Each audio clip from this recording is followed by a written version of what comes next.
Hello everyone, welcome to Veranda IAS Current Affairs session. This is me Supriya and we shall see आज के बहुत ही super important issues जो UPSC के लिए prelims और mains के लिए दोनों इम्पोर्टेंट रहेंगे. बहुत ही क्रिटिकल इश्यूज.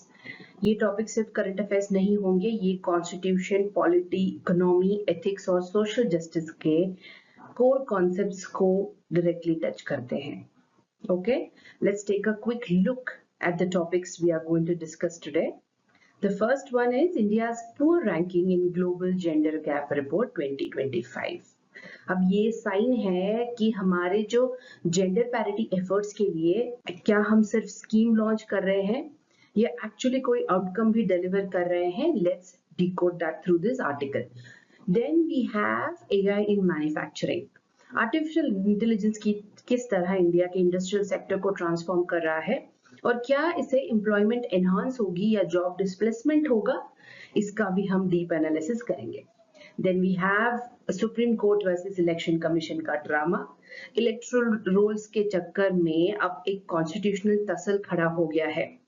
क्या है ड्यू प्रोसेस का मतलब और कॉन्स्टिट्यूशनल मोरालिटी का scope, we will decode in this article. Then we have a very important article, Maharashtra special public security bill. एक ऐसा बिल जिसे क्रिटिक्स कह रहे हैं कि डिसेंट को क्रिमिनलाइज किया जा रहा है. Is it a threat to civil liberties? So we have to discuss that. Before even starting the session, I am again telling you, I will be repeating few basic concepts that often are seen in the newspapers. तो आपको क्या करना है, आपको इसको repetitive की तरह नहीं देखना. It will be like an revision for you. अगर हम इसके बारे में daily बात करेंगे तो it will be easy for you to keep it in your mind. तो कभी भी अगर आप न्यूज़पेपर पढ़ेंगे तो you will have a very nice understanding of the article and what they are talking about, specially the Hindu के जो articles होते हैं वो. Now we will start with our first topic. India का जो जेंडर गैप रिपोर्ट है 2025 का, क्या वार्निंग दे रहा है हमारे लिए, we will try and understand that. So let's begin. So let's begin with our first topic. India's alarming performance in Global Gender Gap Report 2025 का. इंडिया का रैंक है 131 आउट ऑफ 146. अब ये क्या इंडिकेट करता है? अब ये कोई सिंपल स्टैटिस्टिक नहीं है, ये एक सीरियस वेकअप कॉल है हमारे लिए. रिपोर्ट रिलीज हुई है वर्ल्ड इकोनॉमिक फोरम की तरफ से और हर साल ये रिपोर्ट 4 की डिमेंशंस में जेंडर इनइक्वालिटी को असेस करती है. First is economic participation, then हो गया educational attainment, health and survival and then political empowerment. तो अब इंडिया का परफॉर्मेंस जो है इन सभी डायमेंशंस में डिस्टर्बिंगली लो रहा है, especially in economic participation and political representation. अब यहाँ पे क्वेश्चन ये है, क्यों इतना गैप है जब हम इतने सारे स्कीम्स लगा रहे हैं, मुद्रा योजना, बेटी बचाओ पढ़ाओ एक्सेट्रा, क्योंकि इम्प्लीमेंटेशन में ग्राउंड लेवल इम्पैक्ट नहीं दिख रहा है. पैट्रियार्कल एटीट्यूड, जॉब मार्केट में female drop out, safety concerns, digital divide, ये सब मिलकर जेंडर पैरिटी को जो है रोक रहे हैं. रिपोर्ट ने ये भी कहा है कि अगर इसी पेस पे चलते रहे तो जेंडर पैरिटी लाने में एक सेंचुरी से ज्यादा लग जाएगा हमें. सोच के देखो आप, this is not just a women issue, it is an economic and demographic crisis we are talking here. Gender inequality का मतलब क्या होता है? अगर वर्क फोर्स में टैलेंट है लेकिन उसका अंडर यूटिलाइजेशन हो रहा है, डेमोग्राफिक डिविडेंड वो हो रहा है वेस्ट, और लॉन्ग टर्म डेवलपमेंट गोल्स का जो है रीरेलेवेंट हो जाएगा एक तरीके से.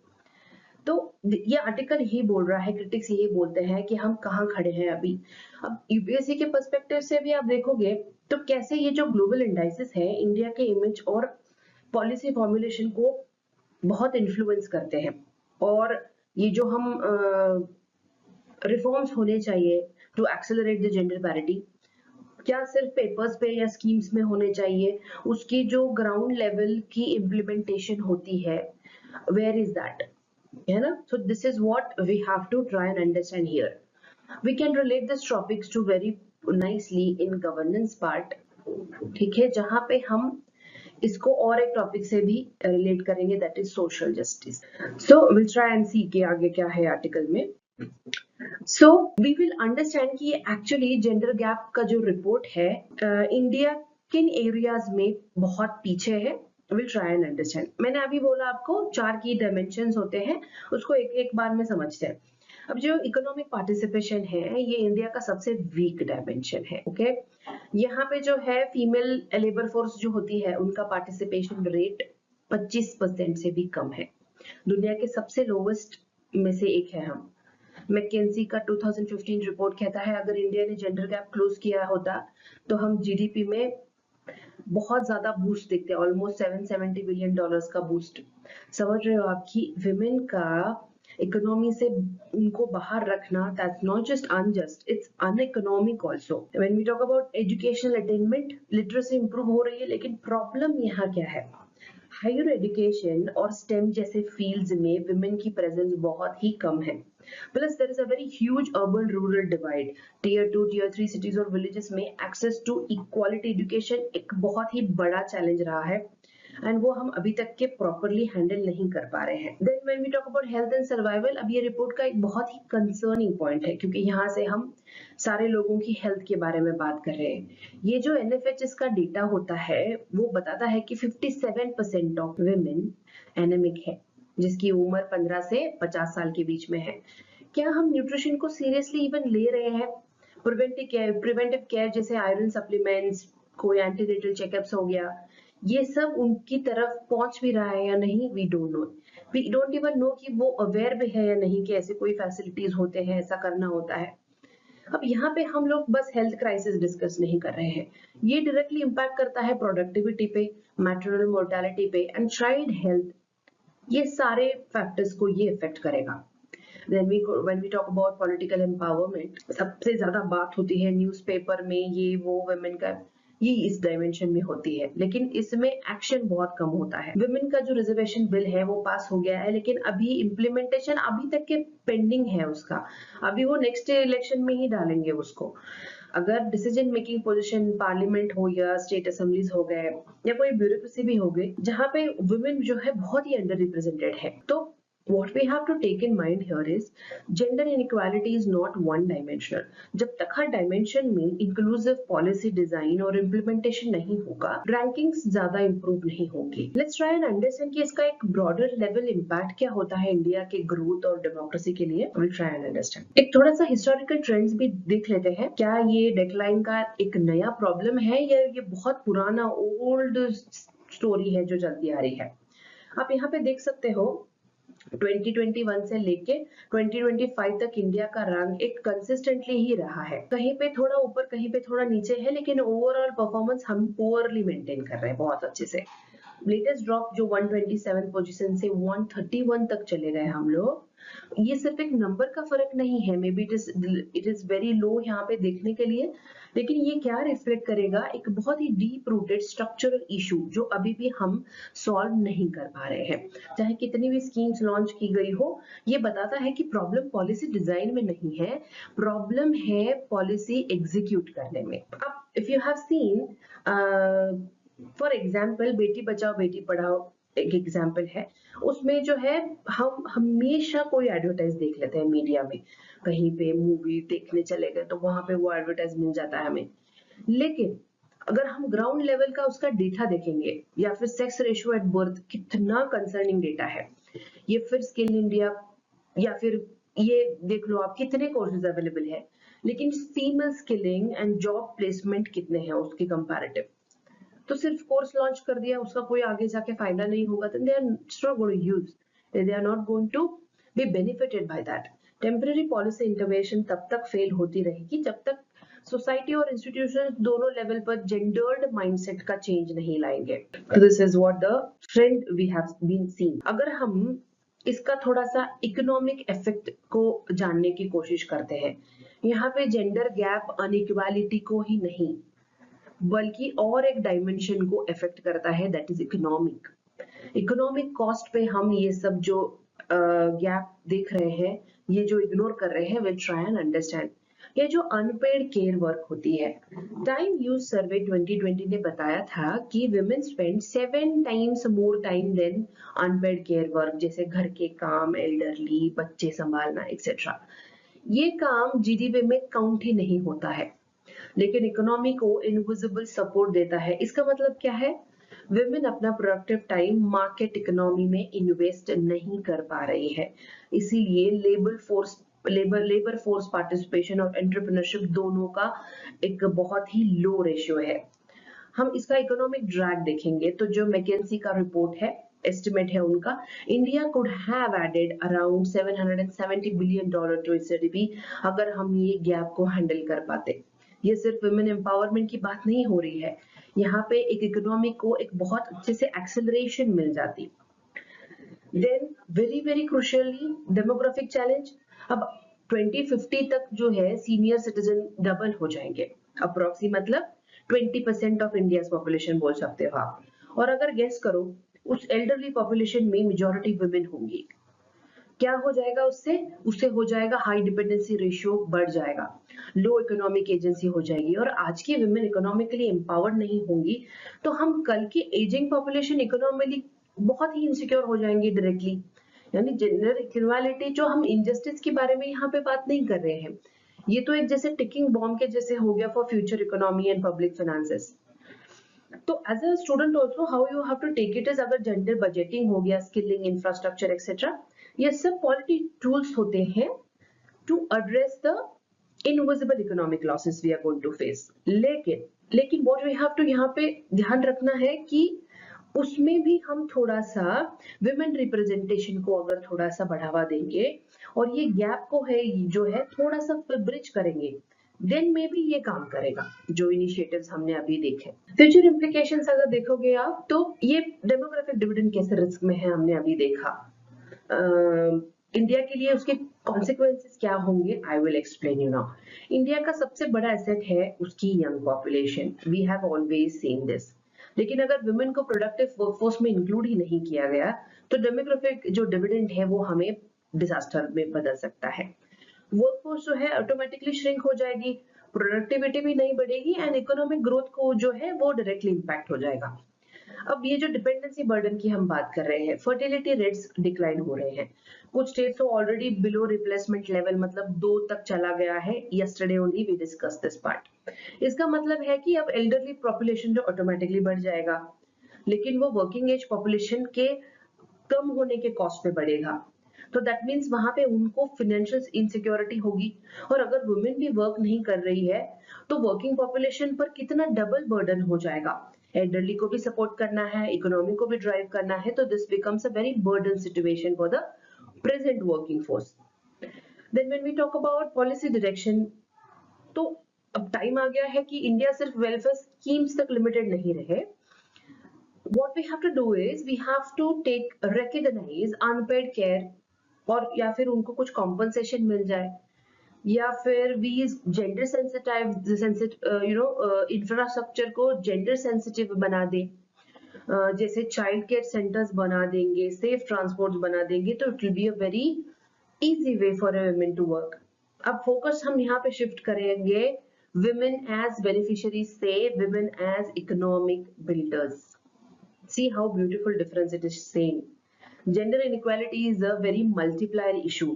It amplifies problems in economy, education, health and demography. हमने अभी देखा।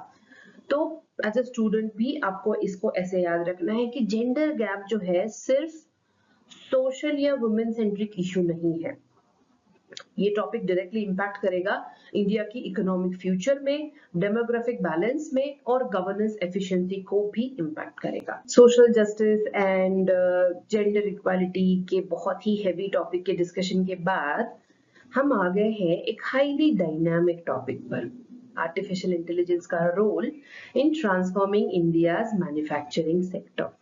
ये टॉपिक यूपीएससी के लिए कितना इंपॉर्टेंट है, क्योंकि ये कहाँ कहाँ इंटरसेक्ट करेगा। टेक्नोलॉजी की बात कर रहा है, इंडस्ट्रियल पॉलिसी की बात कर रहा है, एम्प्लॉयमेंट की बात कर रहा है एंड इंफ्रास्ट्रक्चर की बात कर रहा है, तो becomes very multi dimensional. So let's see कि क्या है ये इशू।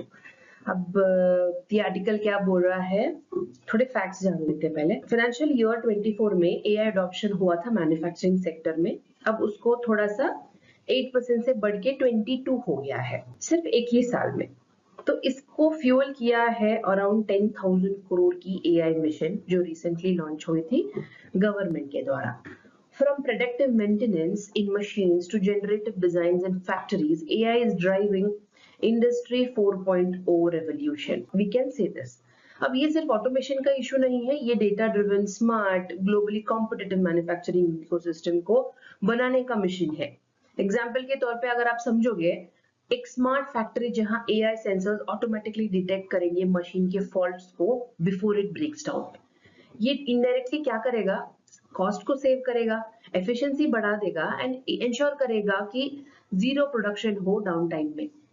ऐसे टूल्स एमएसएमई के लिए भी बहुत एक्सेसिव बन रहे हैं थ्रू एआई बेस्ड एसएएस जो होते हैं, software as a service models होते हैं ना, उसके थ्रू.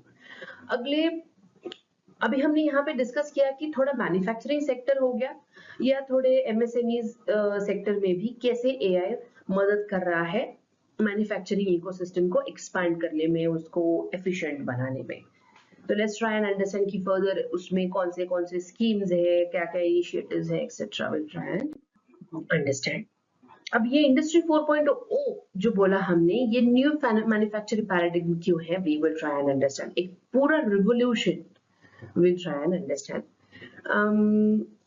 इसके जो 4-5 डायमेंशंस है, we will see कि उसमें कैसे क्या क्या इंटीग्रेट हो रहा है, कैसे स्मार्ट कनेक्टेड वे से हम फैक्ट्रीज चला रहे हैं. तो ये जो की पिलर्स हैं उसके बारे में थोड़ा सा डिस्कस करते हैं.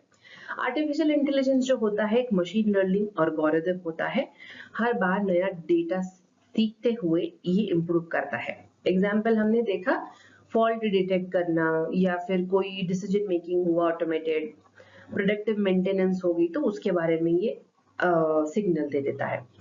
Then when we talk about digital twins, तो ये एक रियल वर्ल्ड मशीन का वर्चुअल रेप्लिका होता है जिसे आप रियल टाइम में मॉनिटर कर सकते हो. सो फैक्ट्री फ्लोर पर कोई भी मशीन इशू हो तो हम वहां पे रिमोटली ही उसको सिमुलेशंस के थ्रू रिपेयर कर सकते हैं. क्लाउड कंप्यूटिंग आपको पता है, आपको एक बहुत ही एक्सपेंसिव सर्वर की जरूरत है. एआई एंड डेटा टूल्स को अब इंटरनेट के जरिए ऑन डिमांड मिल रही है. तो ये एमएसएमईज के लिए बहुत ही गेम चेंजर है क्योंकि इंफ्रास्ट्रक्चर कॉस्ट ड्रास्टिकली रिड्यूस हो जाएगा इसके चलते. Then internet of things, UPSC का बहुत इंपॉर्टेंट टॉपिक. फैक्ट्री के सेंसर्स जो है, डिवाइसेस और टूल्स जो है, सब एक दूसरे से कनेक्टेड होते हैं. ये डेटा एक्सचेंज करते हैं जिससे प्रोडक्टिविटी और क्वालिटी दोनों कंट्रोल और इम्प्रूव होता है. Okay, then we come about big data analytics. जब डेटा इतना जनरेट हो रहा है तो उसे एनालाइज भी तो करना जरूरी है, और एआई प्लस बिग डेटा जो है helps in spotting the trends, जैसे कि डिमांड पैटर्न क्या है, सप्लाई में डीलेज है, मशीन फटीग है, एक्सेट्रा एक्सेट्रा, उसको ट्रैक करता है. अब आपको ये याद रखना है कि इंडस्ट्री 4.2 रेवोल्यूशन जो है ये इंटीग्रेट करता है डेटा इंटेलिजेंस के साथ, इंटरकनेक्टेड सिस्टम्स के साथ एंड ऑटोमेशन के साथ. ये future of Indian manufacturing sector होगा, specially under make in India and digital India mission, we can say. अब देखते हैं कि एआई का जो ये प्रैक्टिकल यूज है ये कैसे हो रहा है हमारे मैन्युफैक्चरिंग सेक्टर्स में. ये कोई फ्यूचरिस्टिक इमेजिनेशन नहीं है, ये रियल टाइम एडॉप्शन है जो एमएसएमई से लेकर लार्ज फैक्ट्रीज तक चल रही है. जब हमने प्रेडिक्टिव मेंटेनेंस की बात की तो ये एआई का सबसे वाइडली यूज्ड एप्लीकेशन है. मशीन खराब होने से पहले ही एआई फॉल्ट डिटेक्ट कर लेती है जिससे जो डाउन टाइम है 30% तक रिड्यूस हुआ. एग्जांपल, ऑटोमोबाइल प्लांट्स में मशीनरी का प्रोएक्टिव सर्विस शेड्यूल करना हो गया तो वो पहले ही कर देगा. Imagine how beautiful it is. Then generative designs, AI खुद से मल्टीपल डिजाइन प्रोटोटाइप्स क्रिएट करता है. स्पीड भी बढ़ जाती है और इनोवेशन भी एनहांस होगा इससे.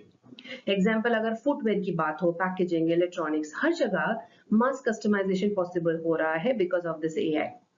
Then we talk about collaborative robots, यानी कि कोबॉट्स आर रोबोट्स जो ह्यूमन के साथ मिलके काम करते हैं, उनकी जगह नहीं लेते.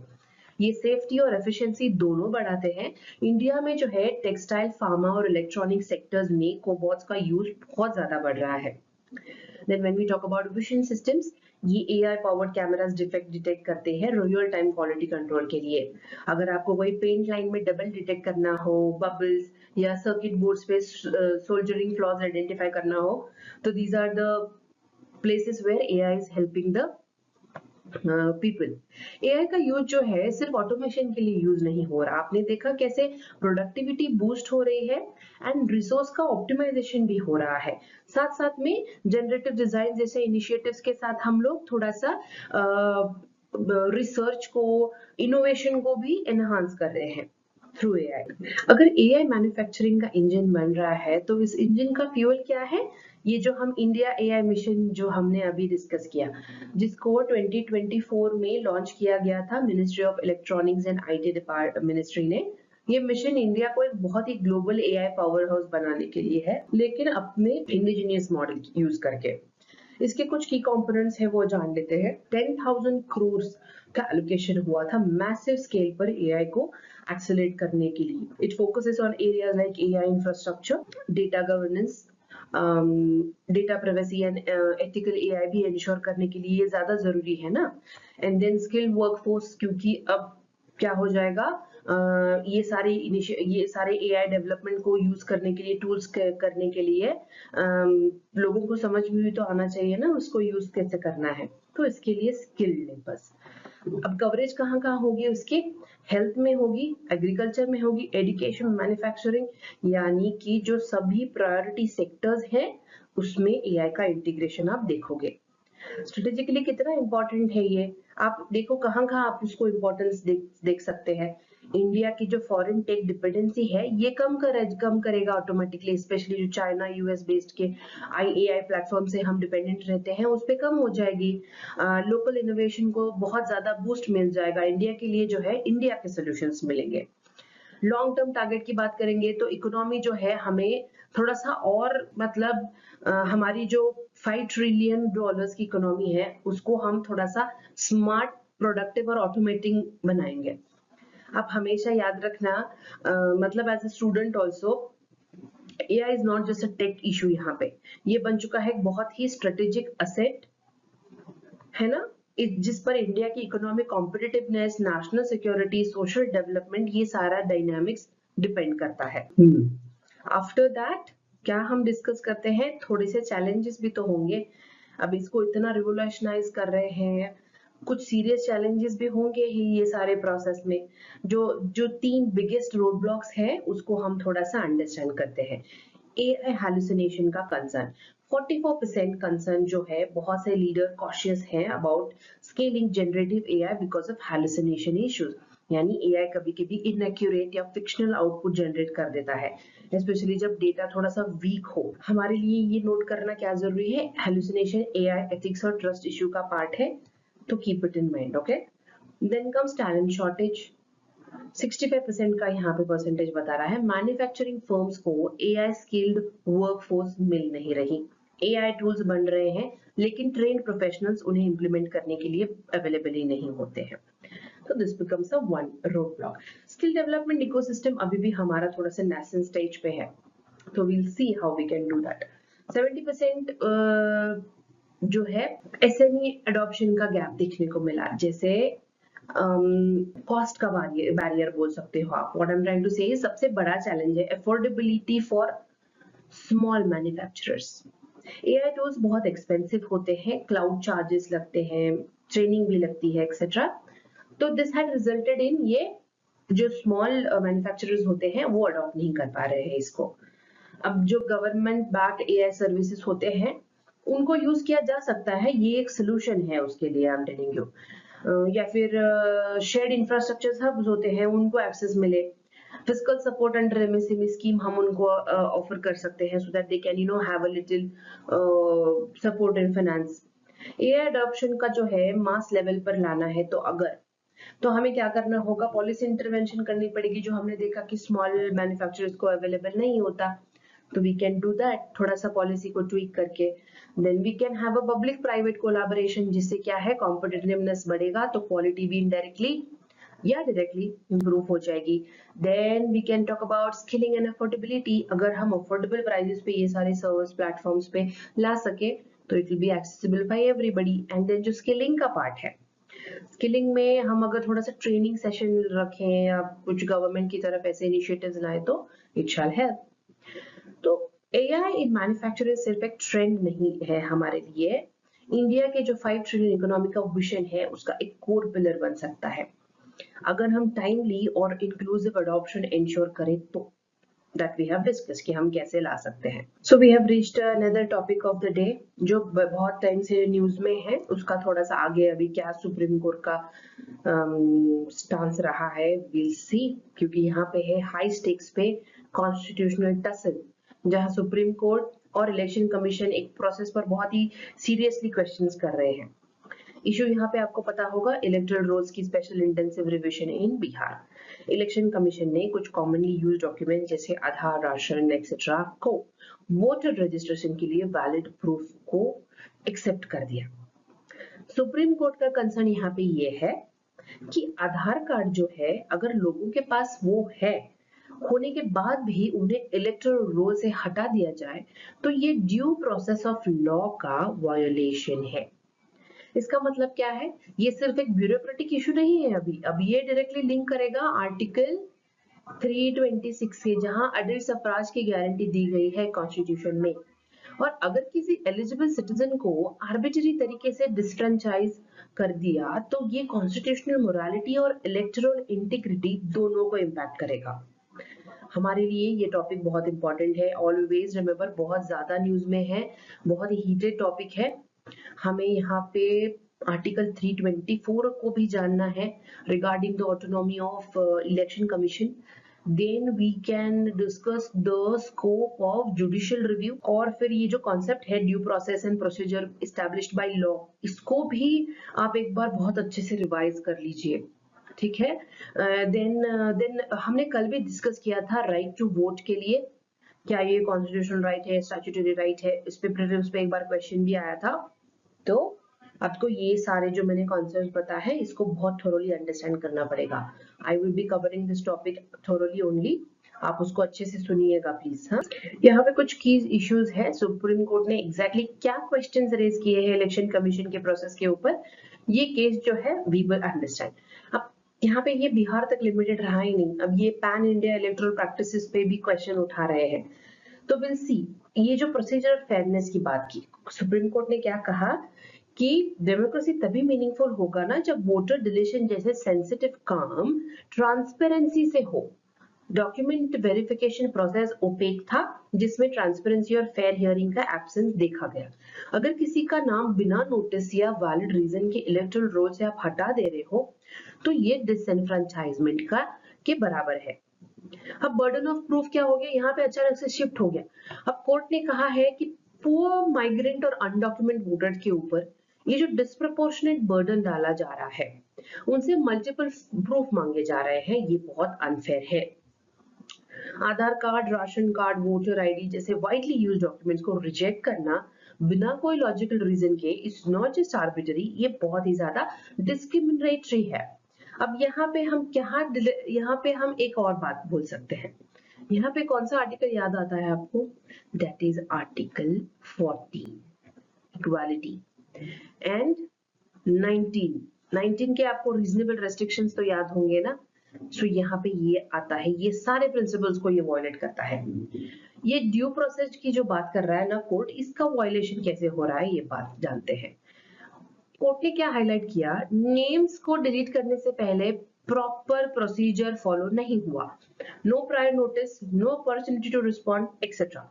इलेक्शन कमीशन को अप्रूव करना होगा कि उसके एक्शंस गुड फेथ में लिए गए थे या कोई पॉलिटिकल एजेंडा के साथ. अब ये क्या है हमारे लिए बहुत ही ब्यूटीफुल केस स्टडी है of judiciary versus constitutional body. कोई प्रोसीजरल फेयरनेस ड्यू प्रोसेस ये जो इलेक्टोरल अकाउंटेबिलिटी देखी ये सारे डायमेंशंस आप रिवाइज करना. You can expect a question on this on mains. ठीक है. अगर नहीं भी आया तो ये सारे जो कॉन्सेप्ट्स हैं आपको एक बहुत ही अच्छी सी अंडरस्टैंडिंग देते हैं इंडिया की कॉन्स्टिट्यूशनल मोरालिटी की ये जो इंडिपेंडेंट इंस्टीट्यूशंस होते हैं उनकी उनके ऑटोनॉमी की etcetera. So please follow this news very properly. Okay, so let's now talk about constitutional context जिसमें सुप्रीम कोर्ट ने अपने रिमार्क्स दिए हैं. इस केस का सेंट्रल पॉइंट है क्या इलेक्शन कमीशन ने अपने कॉन्स्टिट्यूशनल पावर का मिसयूज किया है. आर्टिकल 324 ऑफ द कॉन्स्टिट्यूशन कहता है, ये article Election Commission of India को पावर देता है टू सुपरवाइज, डायरेक्ट और control election to parliament and state legislature. लेकिन याद रखिए आर्टिकल 324 ऑब्सोल्यूट नहीं है। सुप्रीम कोर्ट ने बार बार क्लैरिफाई किया है कि ईसीआई की powers must function with in the framework of constitutional morality, rule of law and fairness. Electoral roll का जो रिविजन प्रोसेस होता है, नॉर्मली इलेक्टोरल रोल्स रिवाइज होते हैं हर साल अंडर रूटीन एक्सरसाइज, लेकिन स्पेशल रिविजन जो होता है इलेक्शन के पहले होता है, और इसी प्रोसेस में ट्रांसपेरेंसी और ड्यू प्रोसेस की सबसे ज्यादा जरूरत होती है। पास्ट कंट्रोवर्सीज भी आपको याद रखनी है। यहाँ पे इलेक्शन कमीशन पे पहले भी क्वेश्चन उठ चुके हैं ऐसे बारे में। अगर तेलंगाना की बात हो, 2018 की लैक्स ऑफ नेम्स डिलीट कर दिया अचानक से। दिल्ली में भी 2019 में ट्रांसपेरेंसी इशू हुआ था ड्यूरिंग द रोल रिविजन। इसीलिए ही सुप्रीम कोर्ट ने कहा कि पास्ट प्रेसिडेंट्स को देखते हुए इलेक्शन कमीशन और ज्यादा अकाउंटेबल होना चाहिए। हमारे लिए ये सारा चीजें याद रखना कैसे इंपॉर्टेंट है, बैलेंस ऑफ पावर की तरह। मतलब आर्टिकल 324 के तहत ईसीआई का ऑटोनॉमी इंपॉर्टेंट है, लेकिन जुडिशियल रिव्यू के तहत एक्शंस का कॉन्स्टिट्यूशनल वैलिडिटी भी टेस्ट होता है। This is a very example of balance of power का। तो ये सिर्फ election commission versus supreme court नहीं है, अभी ये बहुत ही लार्जर डिबेट होने वाला है between electoral autonomy and constitutional accountability.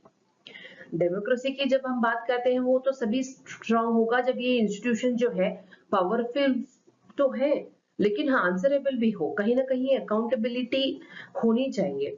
Then only we can से कि ये डेमोक्रेसी के राह पे चलते हैं हम। तो अब बात करते हैं इस पूरे टसल के डीपर इम्प्लीकेशंस की। सिर्फ बिहार के इलेक्शन तक नहीं, पूरे इंडिया के डेमोक्रेटिक स्ट्रक्चर के लिए एक बहुत ही टर्निंग पॉइंट हो सकता है। इमीडिएट इम्पैक्ट अगर आप देखोगे तो बिहार में कुछ महीनों में इलेक्शंस होने वाले हैं। इस कंट्रोवर्सी ने वोटर एक्सक्लूजन पर एक बहुत ही सीरियस डाउट रेज कर दिया है, specially among migrant and poor voters. इसका मतलब क्या है, ग्राउंड लेवल बहुत ही कियोटिक बनने वाला है। इंक्रीज मिसट्रस्ट होगा इलेक्टोरल लिस्ट के तहत एंड इलीगल चैलेंजेस होंगे पोल सीजन के टाइम पे। मीडियम टर्म चेंजेस क्या क्या होंगे, अगर ये केस गाइडलाइंस के रिवोल्यूशन को ट्रिगर करेगा, पर्टिकुलरली फॉर मार्जिनलाइज्ड कम्युनिटीज जिनके पास रिजिड डॉक्यूमेंट्स ट्रेल नहीं होता। वोटर आईडी, आधार एक्सेस जैसे यूनिवर्सली हेल्ड डॉक्यूमेंट्स को लीगली मैंडेट किया जा सकता है एज एक्सेप्टेबल प्रूफ। ये आने वाले समय में voter verification process more inclusive और यूनिफॉर्म हो सकता है। Then we talk about long term significance। तो सबसे important point यहाँ पे ये है, ये केस जुडिशियल ओवरसाइट को स्ट्रेंथन करेगा and over ECI discretionary power, मतलब, और ये प्रेसिडेंट सेट करेगा कि जो डिसीजन एफिशिएंसी का, इलेक्टोरल एफिशिएंसी का मतलब ये नहीं है कि इंक्लूसिवनेस को कॉम्प्रोमाइज कर दो आप। इलेक्शन कमीशन भी इसके बाद अकाउंटेबिलिटी ओरिएंटेड मॉडल ही अडॉप्ट करेगा, मतलब सही से बिहेव करेगा, जहां डिलीशन या एक्सक्लूजन का डिसीजन डॉक्यूमेंटेड होगा, रीजन होगा और बहुत ही अपीलेबल होगा। ये टॉपिक आपके लिए बहुत ही इंपॉर्टेंट GS2 का केस स्टडी है, how checks and balances strengthens democracy without weakening institutional autonomy, as I said. तो दोस्तों, इलेक्टोरल डेमोक्रेसी के लिए सिर्फ फ्री एंड फेयर वोटिंग नहीं, इंक्लूसिवनेस, ट्रांसपेरेंसी, ड्यू प्रोसेस भी उतने ही इंपॉर्टेंट पिलर्स हैं इस सब में। हम आ गए हैं आज के लास्ट टॉपिक पे। एक ऐसे स्टेट लेवल लेजिस्लेशन की बात करेंगे हम जिससे लेकर सीरियस कॉन्स्टिट्यूशनल और सिविल लिबर्टी का कंसर्न बोल रहे हैं सब। Maharashtra special public security bill. ये बिल स्टेट असेंबली में पास हुआ है और इसका मकसद दिखाया गया है एक्सट्रीमिज्म से फाइट करना। लेकिन क्रिटिसिज्म जो क्रिटिक्स हुए हैं उनका क्या कहना है कि इसका स्कोप इतना वीक है कि डिसेंट को क्रिमिनलाइज किया जा सकता है। कंसर्न क्या है यहाँ पे, वेग टर्म्स के अंडर कोई भी प्रोटेस्ट, स्पीच या इवन सोशल मीडिया पोस्ट को पब्लिक डिसऑर्डर का टारगेट बना सकते हैं। यहाँ पे सोचने वाली बात यह है कि जब कोई लॉ क्लियरली डिफाइन नहीं करता कि थ्रेट का मतलब क्या है, तो उसका मिसयूज हो जाएगा। यानी कि हम यहाँ पे फिर से आर्टिकल 19, ये जो फ्रीडम ऑफ स्पीच है, सब क्लॉज 8, उस पे फिर से क्वेश्चन हो जाएगी। अब हमारे लिए ये याद रखना जरूरी है कि सिर्फ महाराष्ट्र का इशू नहीं है, आगे जाके फिर और ये भी पैन इंडिया डिबेट बन जाएगी। एक बहुत ही लार्जर लेवल पे हमें इसको देखना है। आप देखोगे ये जो सिक्योरिटी के नाम पे बिल हुआ है वर्सेस हमारा लिबर्टी जो है वो भी तो कॉम्प्रोमाइज हो रहा है साथ में। Then we have to see this in this angle. Federal powers of state legislature भी क्वेश्चन में आ जाता है यहाँ पे। तो लेट्स अंडरस्टैंड कि आगे ये आर्टिकल में क्या और डिकोड कर सकते हैं हम। हाँ, तो ये आर्टिकल में जो की कंसर्न्स है बिल के किसके अगेंस्ट है, क्या क्या है, विल ट्राई एंड अंडरस्टैंड, क्योंकि ये सिक्योरिटी लॉ की बात नहीं हो रही, freedom of expression and rule of law ना एक बहुत ही बड़े क्वेश्चन मार्क के सामने खड़ा है। तो विल सी दैट वेग डेफिनेशन मतलब क्या है, ये सबसे बड़ा लूपहोल है जो हाईलाइट हुआ। बिल में टर्म्स है जैसे visual representation, action against public order, अब उसका जो है क्लियर डेफिनेशन मिला ही नहीं है। इसका मतलब एक पोयम, एक कार्टून, एक प्रोटेस्ट ट्वीस्ट, कुछ भी थ्रेट के कैटेगरी में आ सकता है depending on how official interpreted. ये ब्लर्स करता है the line from a violent extremism and peaceful dissent, यानी नॉन वायलेंट डेमोक्रेटिक एक्सप्रेशंस भी यहाँ पे पनिशेबल हो जाएंगे। अब हार्श पेनाल्टीज की बात करते हैं। बिल के प्रोविजन के अकॉर्डिंग 7 इयर्स तक की जेल हो सकती है अगर किसी का act threat to public order माना जाए। अब यहाँ पे क्वेश्चन ये है, एक पीसफुल प्रोटेस्ट या सोशल मीडिया पोस्ट के लिए 7 साल की सजा, ये clearly article 19 clause 1 sub clause A का वायलेशन है, जहां पे हम खुल के बात भी नहीं कर पाएंगे, हम किसी के लिए भी पनिश हो सकते हैं। और वो रीजनेबल रेस्ट्रिक्शन के स्कोप में भी तो होना चाहिए ना, whatever law they are bringing. Then when we talk about constitutional concerns, अब ये क्या हो रहा है, ये बिल एग्जीक्यूट अथॉरिटीज का जो है स्वीपिंग पावर बता रहा है, लेकिन जुडिशियल रिव्यू या अपील मैकेनिज्म यहाँ पे हमने वीक देखी है। अब प्रोसीजर इस्टेब्लिश्ड बाय लॉ होना बहुत जरूरी है, लेकिन ड्यू प्रोसेस भी इक्वली इंपॉर्टेंट हो जाता है। इसीलिए कॉन्स्टिट्यूशनल स्कॉलर्स कह रहे हैं कि ये बेसिक स्ट्रक्चर ऑफ डॉक्ट्रिन को बहुत ही शेक हो जाएगा। ये मतलब ये जो हम प्रोपोर्शनैलिटी टेस्ट हुआ था, मेनका गांधी केस के प्रिंसिपल्स जो थे, ये सारे इसको वॉयलेट कर रहा है ये बिल। किसी भी न्यू सिक्योरिटी लॉ को समझने के लिए उसको कॉन्स्टिट्यूशनल और लीगल बैकग्राउंड समझना जरूरी होता है। You have known that by now. Maharashtra special public security bill के कॉन्टेक्स्ट में हम लोग थोड़े से लैंडमार्क केसेस के पास्ट पैटर्न को अंडरस्टैंड करेंगे। एक केस था Kedarnath Singh versus state of Bihar 1962 में। सुप्रीम कोर्ट ने कहा clearly criticism of the government is not sedition unless it incites violence, यानी अगर आप पीसफुली अपोज कर रहे हैं, डिसेंट कर रहे हैं, तो that is protected under article 19(1) sub clause A. ये जजमेंट फाउंडेशनल है फ्री स्पीच jurisprudence के लिए। Then when we talk about past misuse of security laws, ये आपको सेडिशन लॉज जो है और यूएपीए जैसा एंटी टेरर लॉज को है, उसको भी पहले बहुत मिसयूज किया गया है एकेडमिक्स पे, प्रोटेस्टर्स के खिलाफ। ठीक है, तो इसीलिए एक्सपर्ट्स क्या कह रहे हैं, ये जो नया लॉ है it should be clear, proportionate and non political in application. ये जो अर्बन नक्सल्स का टर्मिनोलॉजी का डिबेट चल रहा है, रिसेंट ईयर्स में नया ट्रेंड सामने आया, अर्बन नक्सल्स लेबल का यूज हो रहा है टू डीलेजिटिमाइज डिसेंट, एक्टिविज्म और एकेडमिक वर्क। प्रॉब्लम यहाँ पे क्या है, इस टर्मिनोलॉजी का कोई लीगल बेसिस नहीं है, लेकिन इसका यूज पुलिसिंग और पब्लिक परसेप्शन दोनों को इन्फ्लुएंस करता है। हमारे लिए एग्जाम पॉइंट ऑफ व्यू से समझना जरूरी है कि सिक्योरिटी और लिबर्टी के बीच का बैलेंस मेंटेन होना चाहिए। ये बैलेंस इंडियन कॉन्स्टिट्यूशनलिज्म का एक कोर प्रिंसिपल है। And every new law must pass the test of necessity, proportionality, and non-arbitrariness. Principles reinforced in Puttaswamy case, Maneka Gandhi case, या श्रेया सिंघल case judgment भी है, should be taken into consideration यहाँ पे। तो with all the heavy topics, constitutional, सारे उनके basic concepts, बहुत heavy discussion, deep diving thoughts on क्या चल रहा है किस सेशन के बाद, आज का हम सेशन यहाँ पे वाइंड अप करेंगे कुछ की टेकअवेज के साथ। हमने क्या देखा, एक बहुत ही क्या बोल सकते हैं एक कॉमन थ्रेड को टच किया सारे आर्टिकल्स के बीच, देखा policy making, governance challenges, institutional accountability कितनी मैटर करती है। तो हमने देखा जेंडर इक्वालिटी, अब हमारा रैंक 131 हो गया है ग्लोबल जेंडर गैप रिपोर्ट में। तो ये बताता है कि हमें स्ट्रक्चरल रिफॉर्म्स चाहिए, हमें सिर्फ ये स्कीम वो सब ड्रामा नहीं चाहिए। Then we saw AI in manufacturing कैसे काम करता है, कौन से चैलेंजेस है, रोड ब्लॉक्स है, वो देखे हमने। देन वी सॉ कि उसका सॉल्यूशंस भी क्या क्या हो सकते हैं, कैसे हम रेगुलेट करके थोड़ा सा उसको ट्रांसफॉर्म कर पाएंगे। देन इलेक्ट्रल इंटीग्रिटी की बात की, कैसे बिहार के जो स्पेशल रिविजन चल रहा है रोल का, वो कैसे इम्पैक्ट कर रहा है। फेयरनेस मैटर्स है ना, एज मच एज ऑटोनॉमी, सारा फेयर प्रोसेस मैटर करता है। देन सिविल लिबर्टीज पे क्वेश्चन आया कि civil liberty versus state security का जो ये मिसमैच हो रहा है, इसमें कहीं ना कहीं सारे हमारे जो फंडामेंटल राइट्स हैं इम्पैक्ट हो रहे हैं। तो हमने केसेस भी देखी कि कौन से केसेस के जो जजमेंट्स है वो अपहोल्ड करने चाहिए इसमें।